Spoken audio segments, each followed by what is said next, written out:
Halo semua, nama saya Fuarneta. Saya dan partner saya Naftali Febi akan menjelaskan materi bagian bab 8, yaitu poin 156 sampai 170. Dan saya akan mulai dari poin 156 tentang perubahan kondisi pada zaman modern. Jadi, di zaman modern itu ada beberapa faktor yang menyebabkan bahasa Inggris itu berkembangnya ke arah yang lain. Faktor pertama, ditemukannya mesin cetak tipe movable. Jadi maksudnya itu mesin cetak yang menggunakan teknologi atau sistem cetak yang memanfaatkan komponen yang bisa bergerak dan memungkinkan orang buat mereproduksi dokumen dalam bentuk sama persis tuh dalam jumlah banyak. Dan mesin ini menggunakan media kertas. Mesin ini pertama kali ditemukan di Jerman pada pertengahan abad ke-15 dan dikenalkan ke Inggris oleh William Caxton pada 1467. Nah, karena mesin ini memungkinkan buat mencetak buku sama persis dalam jumlah ratusan bahkan ribuan, sebelum tahun 1500 di Eropa tuh sudah tercetak 35.000 buku. Tapi sebagian besar masih dalam bahasa Latin. Tapi di negara Inggris sendiri sudah tercetak 20.000 cetakan baik pamflet maupun folio besar dan sudah berjudul bahasa Inggris. Faktor kedua itu perkembangan pesatnya pendidikan. Jadi waktu itu kata buku ini walaupun belum ada data yang akurat, paling tidak tuh 1/3 populasi itu sudah bisa baca tulis dan minimal setengah dari populasi itu sudah bisa paling nggak baca aja. Faktor ketiga, perkembangan bahasa didukung oleh kegiatan pertukaran ide, transportasi, dan komunikasi. Faktor keempat, tumbuhnya pengetahuan khusus yang baru. Jadi pada saat itu tuh muncul pengetahuan khusus yang baru yang membutuhkan kosakata baru. Jadi dari situ kosakata bahasa Inggris itu berkembang juga. Dan faktor kelima tentang tumbuhnya kesadaran diri tentang pentingnya bahasa. Di sini dibagi dua aspek, yaitu aspek individu dan aspek publik. Yang individu itu lebih kayak kesadaran masyarakat pribadi waktu itu yang ingin menaikkan level sosial dan ekonomi ke level lebih tinggi. Jadi mereka tuh berusaha melakukan itu dengan memperbaiki berbicara sesuai standar bahasa formal. Sedangkan yang aspek publik itu lebih kayak kesadaran tuh mendorong mereka buat mengeluarkan kebijakan bahasa. Kebijakan bahasa ini nanti kita akan bahas di poin berikutnya. Selanjutnya, poin 157 tentang perubahan pada kosakata dan tata bahasa. Nah, perubahan pada kosakata itu bersifat radikal, sedangkan yang tata bahasa itu bersifat konservatif. Radikal sendiri didefinisikan sebagai segala usaha yang mendorong adanya perubahan. Sedangkan yang konservatif itu nggak mau banyak berubah dan mempertahankan apa yang telah ada. Perkembangan kosakata waktu itu didukung oleh segala bentuk komunikasi dan media cetak. Sedangkan yang tata bahasa itu lebih didukung oleh kesadaran diri dan pendidikan. Jadi waktu itu pendidikan tuh gak cuma ngajarin kayak penggunaan bahasa Inggris formal sesuai standar, tapi juga menumbuhkan penyerapan bahasa sadar dalam penggunaan bahasa. Nah, perkembangan ini berkebalikan sama perkembangan waktu zaman pertengahan. Kalau waktu pertengahan tuh kan yang luas perubahan tata bahasa, sedangkan kosakatanya sempit. Nah, di era ini perubahan kosakatanya itu yang luas, sedangkan tata bahasanya itu yang sempit. Lalu selanjutnya poin 158 tentang masalah-masalah pada vernacular. Kita tuh sering mendefinisikan vernacular sebagai bahasa daerah. Dan menurut KBBI, vernacular tuh suatu bahasa yang digunakan satu kelompok dalam satu tempat. Nah, jadi pada abad pertengahan itu perkembangan bahasa Inggris itu berlangsung di mana penaklukan Norman tuh kayak cenderung sebagai bahasa tukasnya ke Inggris, dan bahasa modern di Eropa lainnya tidak terdampak oleh bahasa penguasa asing karena kebanyakan pembicaranya tuh sosial kelas bawah yang tidak begitu memiliki interaksi dengan para penguasa asing. Dan di akhir abad pertengahan, perkembangan bahasa Inggris itu sudah bisa dikatakan paralel atau sejajar dengan bahasa-bahasa modern Eropa lainnya. Tapi di abad ke-16, bahasa modern itu menghadapi 3 masalah besar. Yang pertama, mereka harus memperjuangkan pengakuan di mana situasinya tuh bahasa Latin itu sudah berabad-abad menjadi bahasa yang dianggap paling penting dan paling tinggi, kayak bahasa terhormat gitu. Nah, faktor kedua, mereka tuh harus lebih menyeragamkan ortografi. Dan yang terakhir itu, mereka harus melakukan pengayaan kosakata, supaya nanti kalau penggunaannya luas tuh kosakatanya memadai.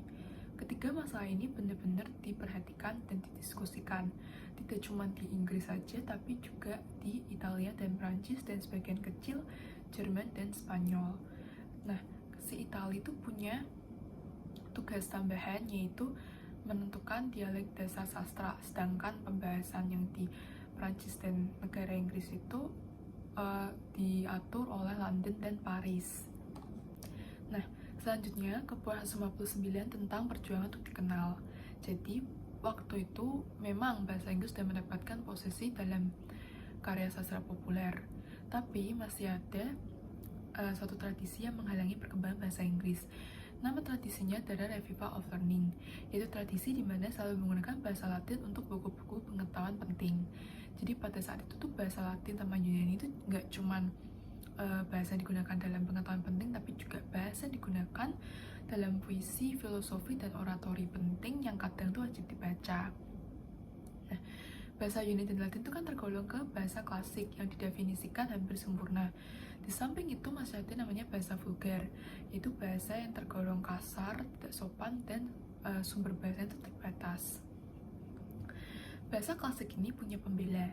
Pembelanya itu karena ingin mempertahankan posisi mereka dan juga takut kalau pengajaran bahasa Latin tuh, bahasa klasik tuh akan mengalami kemunduran karena penggunaan vernakular ini. Dan mereka takut kalau ilmu meteorologi dan medis tuh jatuh ke tangan orang yang kurang bijaksana. Tapi di sisi lain, penggunaan vernakular tuh juga dia membela. Namanya, salah satunya tuh Albert, seorang humanis yang pada 1434 mengeluarkan statement yang isinya tuh tentang membenarkan dirinya dalam penggunaan bahasa vernakular. Padahal selama itu sebagian besar karyanya Albert itu dalam bahasa Latin. Di Prancis juga ada yang bela namanya Dubélé dalam bukunya yang judulnya kalian bisa lihat di PPT karena nggak bisa bacanya, maaf, itu bahasa Prancis, yang diterbitkan pada 1549. Dan selain mereka berdua, di negara Inggris sendiri itu banyak juga muncul pembelaan penggunaan bahasa vernakular kayak Mulcaster, Wilson, Ascham, dan Eliot. Nah, samping itu, dengan adanya revival learning itu, masyarakat dan orang-orang pada zaman itu bisa belajar tentang bidang-bidang ekonomi, politik, militer, karena revival of learning itu mengandung ajaran yang penting dari zaman Romawi kuno. Nah, karena itu masih dalam bahasa Latin dan Yunani, pada abad ke-16 itu mulai diterjemahkan ke bahasa Inggris. Nah, yang paling banyak diminati pada saat itu karya sejarawan, karena didefinisikan karyanya tuh enak dan menarik untuk dibaca. Tapi selain sejarawan, tentang etika dan politik juga banyak peminatnya.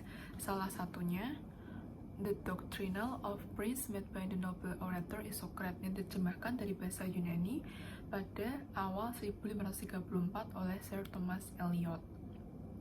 Nah, faktor-faktor yang menyebabkan kemenangan Inggris itu sebenarnya satu, karena para humanis saat itu nggak ada yang ngeluarin karya sastra dalam bahasa Latin, dan kebanyakan tuh bahasa Inggris, apalagi karya sastra yang penting. Kedua, adanya reformasi Protestan yang membuat salah satu kekuatan bahasa Latin tuh hilang. Dan ketiga, ilmu-ilmu teologi itu mulai ditulis dalam bahasa Inggris, sehingga pasar buku bahasa Inggris tuh lebih tinggi daripada pasar bahasa Latin itu sendiri.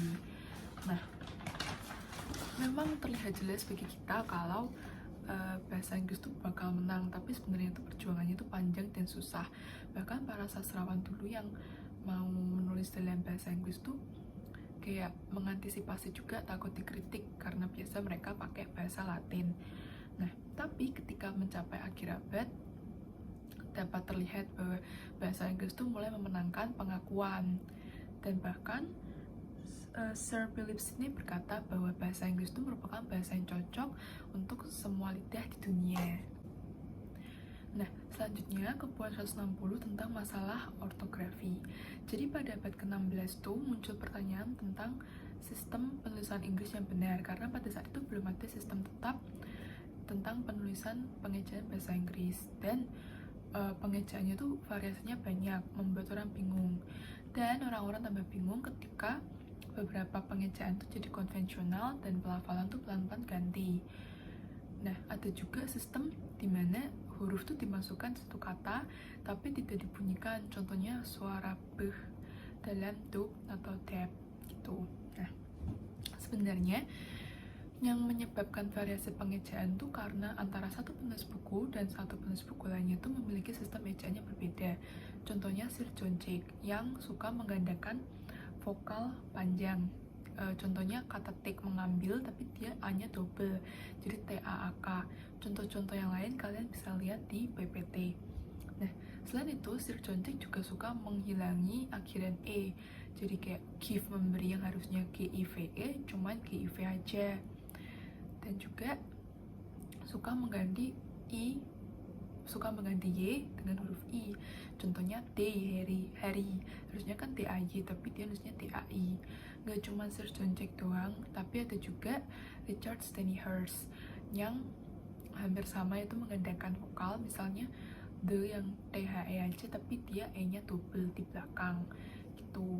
Nah, tapi kalau misalnya penulis buku itu konsisten, kalau Sir John Jake suka gitu ya gitu terus, Richard suka gitu ya gitu terus. Beda sama penulis naskah populer atau pamflet, karena pengejaan mereka tuh terpengaruh oleh pengejaan si tukang cetak yang kadang tuh suka ngambil keuntungan dari kevariasi pengejaan bahasa Inggris buat menjustify atau merapikan baris.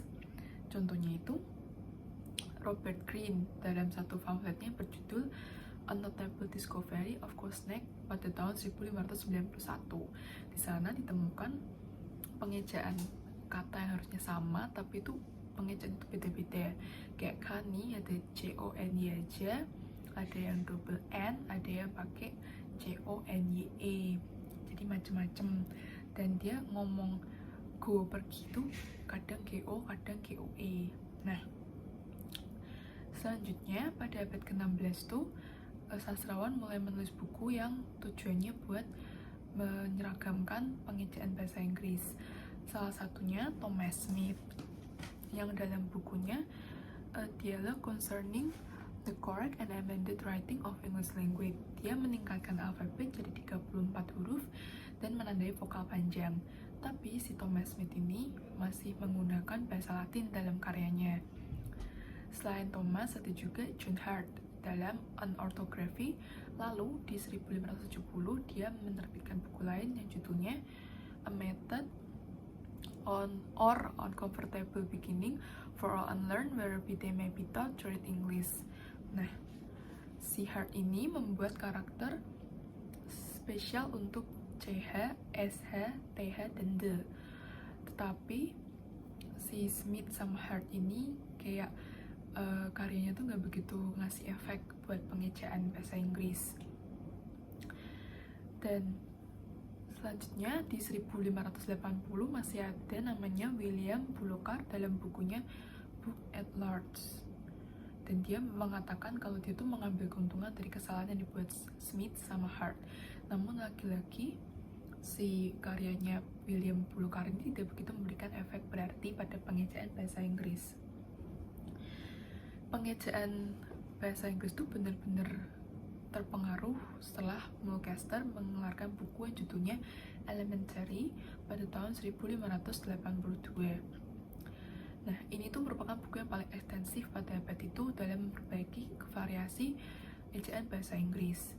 Reformasinya si Mulcaster ini yaitu dia menghilangkan huruf yang tidak perlu. Jadi kayak yang huruf-huruf ganda yang kayak put mengambil, ada yang nulisnya kan double T zaman itu. Nah itu dia ngilangin T-nya satu jadi cuma PUT aja seperti yang kita pakai sekarang. Kayak menghilangin huruf-huruf double yang sebenarnya nggak perlu. Lalu dia juga tetap mempertahankan huruf-huruf yang diperlukan seperti suara teh dalam fetch gitu. Terus dia cuma mengizinkan konsonan ganda hanya pada silabi terpisah. Contohnya with, terus strip, ting gitu dibolehkan. Dan hampir tidak di akhir kata kecuali double L dalam tall, lalu glass, kaca, double S gitu. Lalu dia juga mengindikasi vokal panjang sebelumnya dengan menggunakan huruf E untuk membedakan suara made buatan dan mad marah. Lalu sebenarnya pengejaan Muscaster tidak selalu menjadi salah satu yang diadopsi, tapi karyanya dia itu yang paling efektif pada zaman itu. Dan selama paruh pertama abad berikutnya tuh keseragaman pengejaan tuh mulai muncul dan tumbuh, dan selalu dikaitkan dengan Dr. Johnson dan pernyataan di pengantar kamusnya yang pada 1755. Tapi sebenarnya keseragaman pengejaan bahasa Inggris itu sudah terbentuk dari 1650 dalam In the New World of English Word yang diterbitkan pada 1658 oleh keponakan Milton bernama Edward Philip. Dan perubahannya tuh nggak banyak, cuman misal ten, THEN diberubah jadi ten, THAN gitu aja, dan penambahan apostrof S pada readers dan E pada kinda gitu. Jadi walaupun perbedaan tidak begitu terlihat, pengejaan merupakan salah satu masalah bahasa Inggris yang di abad ke-16 akhirnya diselesaikan. Halo teman-teman, nama saya Naftali Febi. Di sini saya akan melanjutkan materi yang sebelumnya telah disampaikan oleh Arneta. Subbab yang akan saya sampaikan yaitu subbab nomor 161 sampai dengan subbab nomor 170. Kali ini kita akan membahas subbab 161 tentang masalah pengayaan. Kemunculan kosakata baru pada saat itu sudah mulai banyak bermunculan, tetapi dalam kegunaan sehari-hari mereka belum terlalu sering digunakan.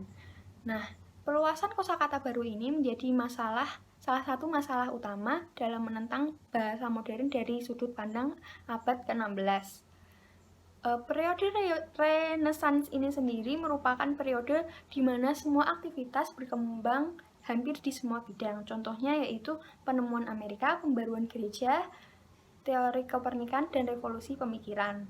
Nah, di sini juga muncul kembali sastra Latin dan Yunani yang kemudian menyebabkan aktivitas baru dalam bahasa modern dan kemudian menarik perhatian sebagai sarana sastra yang kemudian dinilai akan membawa dampak yang baik. Di sini juga muncul monopoli akademis Latin selama abad pertengahan yang kemudian membuat bahasa vernakular atau bahasa sehari-hari tidak berkembang dalam bidang tertentu. Dan ketika monopoli ini hancur, kekurangan bahasa Inggris juga terungkap secara bersamaan. Bahasa Inggris memang kurang memadai jika dibandingkan dengan bahasa klasik. Dan untuk mengekspresikan pemikiran bahasa tersebut terwujud, bahwa di Inggris sekarang bahasa klasik berkembang pesat di kalangan masyarakat melalui terjemahan orang-orang mulai percaya. Nah, aktivitas penerjemahan ini menggambarkan kepada penerjemah batasan-batasan untuk mereka, dan mereka mulai untuk meminjam istilah-istilah dari bahasa lain yang dirasa mereka kurang dalam jika memakai bahasa mereka sendiri. Nah, dan juga untuk penulis yang menganggap bahasa Latin sebagai bahasa ibu mereka juga berniat untuk mengubah dan memasukkan ke dalam bahasa Inggris, dan begitu juga untuk Prancis dan Itali. Dan dengan cara ini sendiri banyak kata asing yang diperkenalkan dalam bahasa Inggris. Dorongan ahli untuk memberi pikiran orang Inggris dengan karya klasik yang hebat mengarahkan mereka untuk memperkaya bahasa Inggris yang digambarkan dari sumber yang sama. Kata baru memang dibutuhkan pada bidang tertentu yang mana bahasa Inggris tidak memiliki, yang mana bahasa Inggris pada dasarnya memang lemah. Memang tidak selalu, pada saat menentukan kosakata baru memang tidaklah selalu mudah dikarenakan tidak adanya kosakata yang memiliki kepadanan yang sama. Kosakata baru lebih banyak diambil dari bahasa Latin, tetapi tidak sepenuhnya, beberapa dari bahasa Yunani dan banyak juga dari Prancis, dan tidak sedikit dari Italia dan Spanyol. Dan juga dialek setempat juga ikut membumbui bahasa tersebut pada periode bahasa Inggris sebelumnya. Tetapi sebelum melakukan peminjaman dari bahasa lain, ada baiknya harus mempertimbangkan yaitu pandangan yang bertentangan yang dimiliki oleh setiap orang. Selanjutnya kita akan membahas subbab nomor 162 yaitu perlawanan terhadap istilah Inghorn.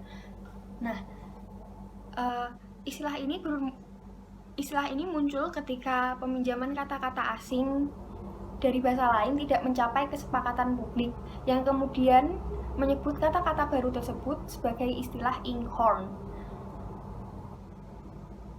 Mereka merasa pihak-pihak yang merasa tidak setuju dengan adanya kosakata baru ini merasa asing dengan adanya kata-kata baru yang merupakan sebagai penolakan mereka, dan mereka malah mencemooh dengan panggilan tersebut. Dan sebenarnya penolakan mereka itu berdasarkan atas ketidakjelasan kosakata baru tersebut. Selanjutnya kita akan membahas subbab 163 tentang pembelaan terhadap kosakata pinjaman. Sebelumnya terdapat pihak oposisi yang menolak adanya penyerapan kosakata baru dari bahasa lain. Tetapi di samping itu juga ada banyak yang setuju dengan peminjaman kosakata dari bahasa lain. Faktanya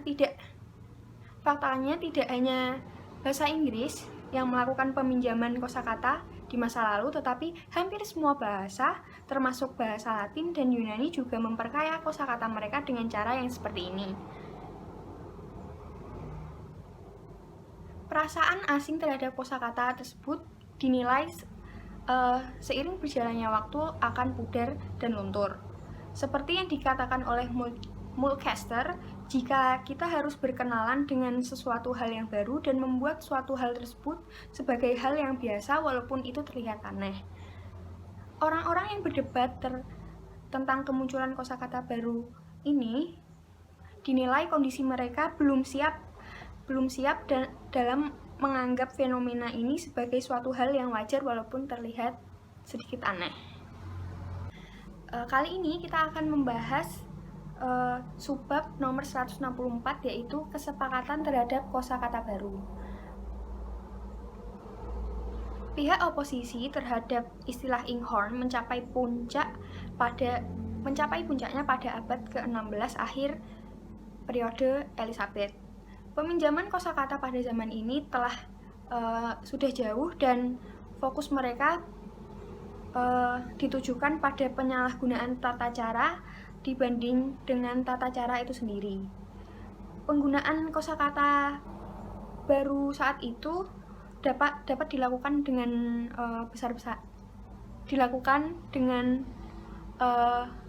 besar-besaran, dan para ahli yang dulunya merupakan pihak oposisi terhadap istilah Inghorn perlahan-lahan mulai menggunakan kosakata tersebut, contohnya Puttenham dan Wilson. Dan setiap orang yang menggunakan kata baru tersebut berisiko untuk tidak disukai oleh orang lain. Seperti yang dikatakan oleh Johnson dalam bukunya berjudul Discoveries, dikatakan jika seorang pria menciptakan suatu kata baru tanpa sedikit bahaya dan sedikit hasil. Karena jika hal tersebut diterima, pujian itu tidak seberapa. Tetapi jika hal itu ditolak, hinaan merupakan jaminannya. Sikap kebanyakan orang ini dinilai sebagai sebuah kesepakatan. Tidak ada orang di periode Elizabeth ini yang dapat mengelak dari penggunaan kosakata baru. Penulis berbeda pendapat dalam hal mereka bergabung dengan gerakan tersebut atau melawan kecenderungan. Belajar dari kasus sebelumnya, jalan terbaik yaitu boleh meminjam kosakata dari bahasa lain, tetapi dengan cara yang tidak semena-mena. Sekarang kita akan membahas subbab 165 tentang bubuan tetap. Hiperbola dari seorang kritikus seperti Wilson mungkin saja membuat orang akan berpikir jika sebagian besar usaha dalam memperkenalkan kosakata baru dalam sebuah bahasa merupakan tindakan yang kurang pantas dan berlebihan. Kata-kata Wilson ini mencerminkan sebuah cemoohan yang tentu saja tidak diperlukan. Nah, di samping itu, ada hal yang mengejutkan, yaitu jumlah kata yang dipinjam pada waktu ini dan memang sangat diperlukan. Banyak orang yang mulai terbiasa dengan pembaruan yang ada, tetapi pada masa Elizabeth dianggap sebagai suatu hal yang aneh dan sehingga menjadikannya sebagai subjek masalah. Kosakata yang diperkenalkan berupa 3 bentuk dasar, yaitu verb, noun, dan adjektif. Contohnya bisa kalian lihat di presentasi. Nah, kebanyakan kata-kata tersebut berasal dari bahasa Latin, tetapi beberapa bahasa Latin diperoleh sebelumnya dari bahasa Yunani. Contohnya ada anachronism, atmosfer, autograph, dan lain-lain. Dan juga terdapat tambahan lain seperti antipati, antitesis, kaustik, chaos, kronologi, dan lain-lain. Memang banyak kata-kata Yunani yang masuk ke dalam bahasa Inggris baik melalui bahasa Latin dan bahasa Prancis. Tetapi pada masa Renaissance, penelitian terbaru bahasa Yunani mengarah pada pengenalan beberapa kata bahasa Yunani sebagai tangan pertama. Contohnya seperti anonymous, katastrof, kriterion, heterodok, dan lain-lain. Kali ini kita akan membahas subbab 166 tentang saduran atau adaptasi. Ketika suatu kata masuk ke dalam sebuah bahasa baru, mereka biasanya akan mengubah bentuk mereka atau mereka tetap mempertahankan bentuk asli mereka. Nah, dalam kasus ini merupakan kata-kata Latin yang masuk ke dalam bahasa Inggris. Di dalam slide presentasi tersebut merupakan contoh kata Latin yang tetap mempertahankan bentuk asli mereka. Nah, jika suatu kata Latin masuk ke dalam bahasa Inggris, mereka akan mengalami pemotongan akhiran. Jika misalkan kata Latin masuk ke dalam bahasa Inggris, mereka akhiran yang mereka miliki dalam bahasa Latin akan dipotong sesuai dengan akhiran yang ada di bahasa Inggris. Contohnya ada di presentasi. Dan untuk di sini ada tiga pemotongan akhiran, yaitu untuk adjektif, kata benda, dan kata kerja. Mereka sudah memiliki aturan-aturan sendiri dalam memotong akhiran kata Latin. Kalian bisa lihat di presentasi. Selanjutnya kita akan membahas subbab nomor 167 tentang pengenalan kembali dan makna baru. Sebuah kata jika telah dipinjam lebih dari satu kali, biasanya akan membawa makna yang berbeda dari makna ketika kata tersebut dipakai pertama kali. Dan dalam memperkirakan pentingnya kata-kata pinjaman dalam bahasa Latin dan kata-kata Renaissance lainnya, penting untuk mempertimbangkan makna baru dengan kata-kata baru. Contohnya ada kata Latin episcopus dan discus muncul dalam bahasa Inggris kuno sebagai bishop dan dis, dan kemudian dipinjam kembali menjadi episkopal dan dis. Memang fakta bahwa suatu kata telah dipinjam satu kali sebelumnya dan digunakan dalam arti yang berbeda memiliki makna yang kurang signifikan daripada diperkenalkan kembali dalam arti yang kontinuitas dari yang baru. Dari sini memungkinkan untuk mengembangkan makna modern untuk berkembang. Nah, selanjutnya kita akan membahas kosakata yang ditinggalkan. Dalam kosakata bahasa Inggris yang diperkenalkan diantaranya ada banyak kata yang dapat bertahan, tetapi seiring dengan berjalannya waktu ada juga beberapa kata yang ditemukan hanya digunakan beberapa kali dan kemudian dilupakan. Dan sementara yang lain mendapatkan eksistensi yang lebih lama atau bahkan mereka menjadi kata-kata yang populer. Contohnya ada unconsolable yang sering digunakan pada abad ke-17, tapi setelah itu kata tersebut menghilang.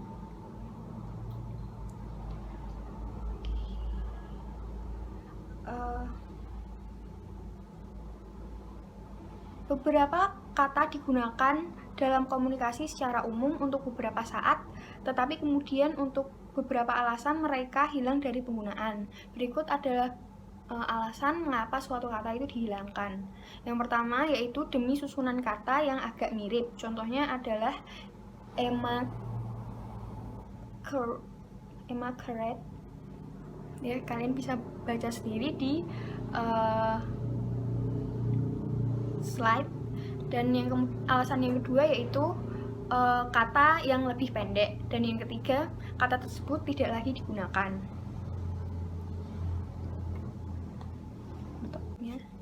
Selanjutnya kita akan membahas subbab 169 yaitu tambahan kosakata dari bahasa Perancis. Semua kata yang dipinjam saat ini tidak selalu diambil langsung dari bahasa Latin atau tidak langsung melalui bahasa Perancis. Kadang kata yang sama diperkenalkan dalam kedua bahasa tersebut. Dua aliran tersebut, yaitu bahasa Latin dan Perancis, seringkali harus bergabung. Tetapi bahasa Inggris meminjam banyak kata dari bahasa Latin sebagai tangan pertama yang ditunjukkan dalam beberapa cara. Contoh kata di sini yaitu kata fact, mewakili kata factum, bahasa Latin, dan bukan bahasa Perancis faith, yang menjadi fit dalam bahasa Inggris.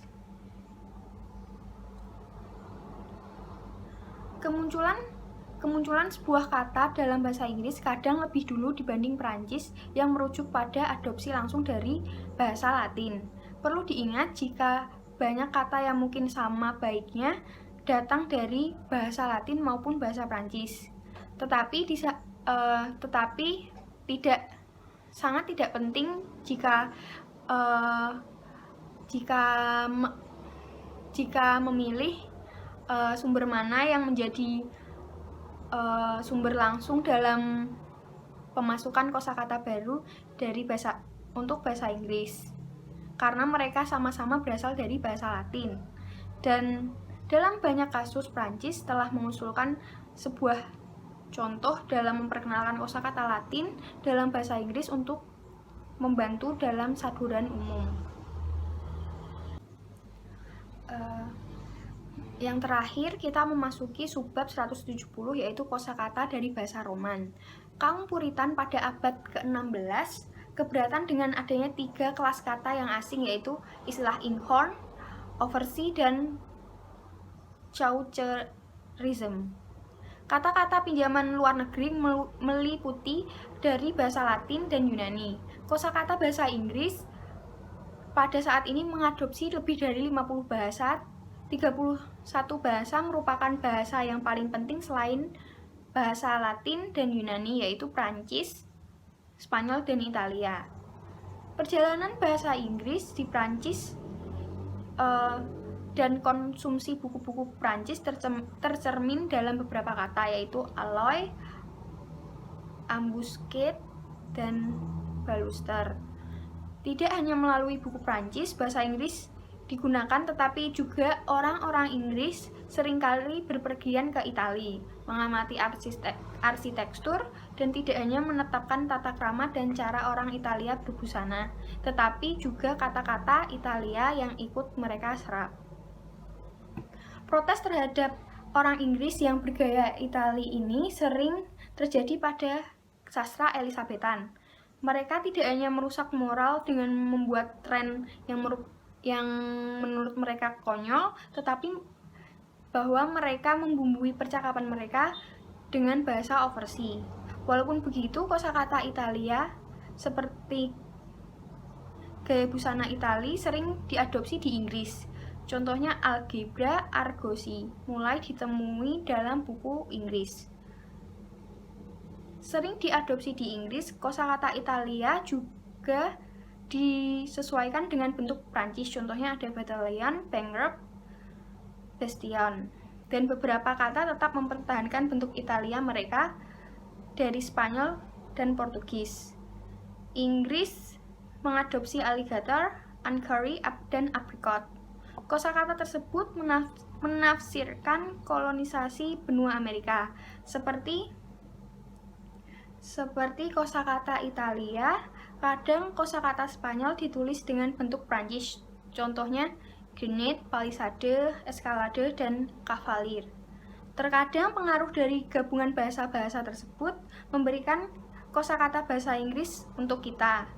Semangat untuk mengeksplor di dunia baru, membuka pertumbuhan dan perkembangan kosakata, dan berkontribusi dengan banyak bentuk aktivitas intelektual untuk memperkaya kosakata bahasa Inggris. Sekian presentasi dari kelompok kami, maaf jika ada salah-salah kata. Terima kasih.